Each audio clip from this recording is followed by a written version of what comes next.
in relationships, one of, paano ko ba i-describe yun?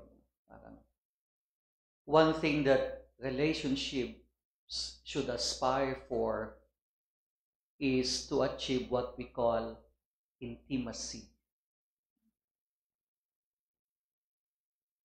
And there are barometers that manifest intimacy in relationships. Ibig sabihin, bago mo masabi na intimate ka or very close ka sa isang tao, maraming mga batayan yon.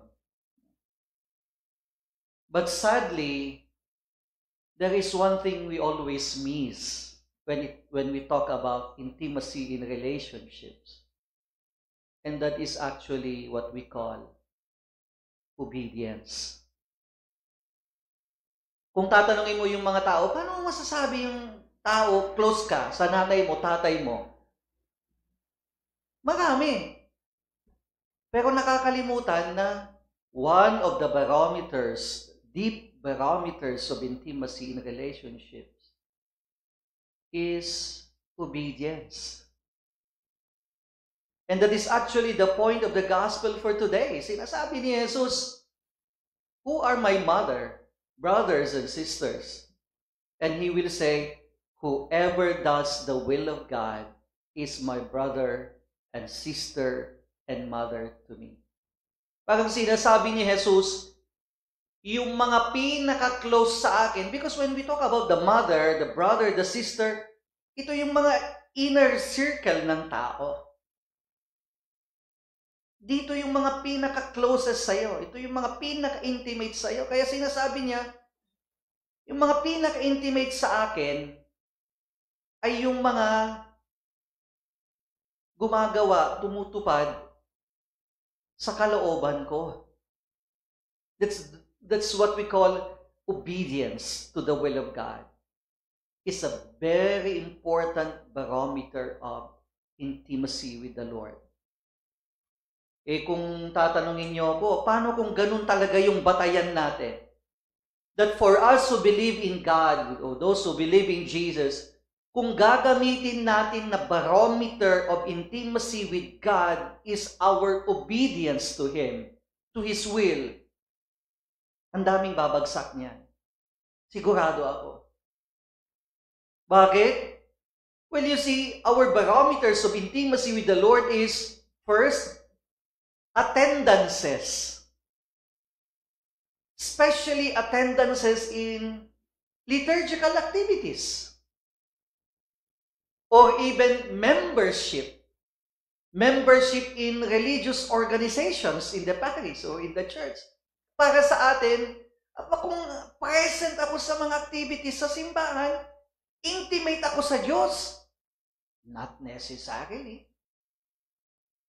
Sinasabi ni Jesus, bakit kung present ka sa misa, intimate ka na sa Diyos? Pwede. But not always a guarantee.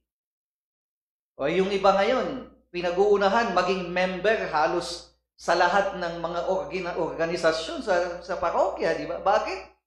Sa utak ng tao, if I am a member of this organization and a member of this, then it will manifest how intimate I am with the Lord.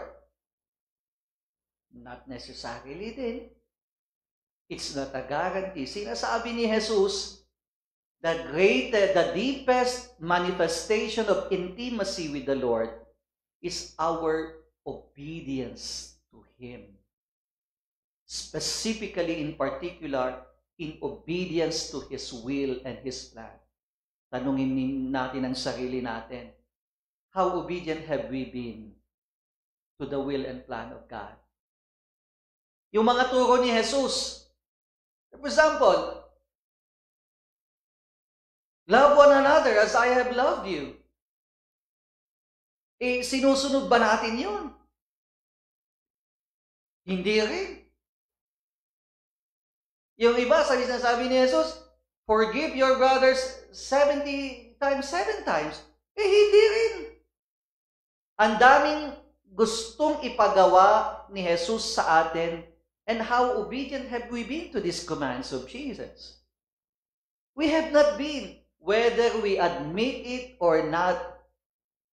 More often than not, we are not obedient to the will and plan of Jesus. So in short, if we are not obedient, how can we say we are intimate with Him? If we have not followed His will, how can we say we are intimate with Him? Kaya ito siguro yung pagninilayan natin. This is something we can reflect on every day. No? It's not merely our intimacy. Well, hindi ko sinasabing huwag na kayong magsimba, no? O huwag na kayong umattend sa mga activities. Of course you should. No? Hindi ko rin sinasabing huwag na kayong mag-member sa mga organizations or movements or whatever. Of course you should. No? Pero ang sinasabi ko is, you see, intimacy with the Lord is not limited to those. In fact, they can never guarantee intimacy. Kaya sinasabi ni Jesus, the guarantee of intimacy with the Lord is very deep. It's actually obedience to His will and His plan. Kaya siguro ang tanong natin, hindi yung present ba ako pag may mga activities? Hindi. Member ba ako sa mga organisasyon? Hindi rin. But the question is, how obedient am I, or have I been to the will and plan of God? Gaano ba ako, ano pang Tagalog? Kanina ko pa iniisip yun eh. How obedient have I been, or I am, to the will and the plan of God?